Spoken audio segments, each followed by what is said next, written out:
আচ্ছা, সত্যি করে বলো তো তোমরা কারা কারা আমার মতো পিঙ্ক কালারটাকে পছন্দ করো? আর যদি পছন্দ করে থাকো তাহলে কমেন্টে একটা পিঙ্ক হার্ট ইমোজি দিও। আমিও তো দেখতে চাই কতজন আমার মতো পিঙ্ক কালার প্রেমিক। চলো আজ তোমাদের সাথে আরও একটা কেক ডেকোরেশন ভিডিও নিয়ে চলে এলাম। সো হে এভরিওয়ান, আসসালামু আলাইকুম, welcome to my another YouTube shorts video. আমার লোকেশন গড়িয়াকান্দির পুরো স্ক্রিনে দেওয়া নাম্বারে যে কোনো অর্ডার পারপাস আমাকে হোয়াটসঅ্যাপ করতে পারো। এই যে কেকটা দেখতে পাচ্ছ, এটা একটা হাফ পাউন্ড ইনসাইড বাটারস্কচ ফ্লেভারের ওপর ছিল।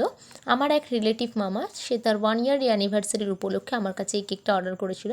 সে একটা রেফারেন্স পিকও আমাকে শেয়ার করেছিল। সেখানে 1M নজেলের কিছু ফ্লাওয়ার ছিল, দুটো কালার কম্বিনেশন ছিল ফ্লাওয়ার দুটোর, একটা লাইট পিঙ্ক ছিল আর একটা ডার্ক পিঙ্ক। তার সাথে সে একটা কথা বলেছিল, আমরা 4 থেকে 5 জন মানুষ খাবো, সেই মতো একটা কেক দিস। একটা কথা না বললেই নয়, আমার প্রত্যেকটা কাস্টমারকে আগে জিজ্ঞাসা করে নিই যে তোমরা কতজন মিলে কেকটা খাবে, তাহলে সেই হিসেবে কত পাউন্ড কেক নিতে হবে সেটা আমি তোমাদেরকে সাজেস্ট করে দেবো। এই কেকটা আমি 5 ইঞ্চি মোল্ডে বেক করেছিলাম। সাধারণত আমি হাফ পাউন্ডটা 5 ইঞ্চি মোল্ডে বেক করতে পছন্দ করি। তো ফ্লাওয়ারগুলো কমপ্লিট হওয়ার পরে আমি ফ্লাওয়ারগুলোর ওপরে কিছু গোল্ডেন সুগার বল অ্যাড করেছিলাম। আর এই সুগার বলগুলো অ্যাড করতে আমার বোন অনেকটাই আমাকে হেল্প করেছিল। আরেকটা কথা, সুগার বলগুলো অ্যাড করলে কেকের সৌন্দর্য কেন জানি না আরও দ্বিগুণ হয়ে যায়।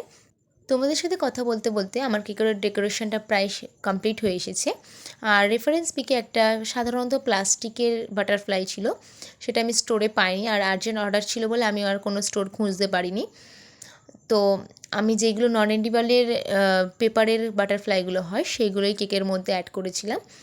আর শেষে একটা হ্যাপি অ্যানিভার্সারির ট্যাগও আমি সেটাকে কেকে অ্যাড করেছিলাম। এই ট্যাগ করার পরে কেকের সৌন্দর্যটা তোমরাই বলবে কেমন লাগছে।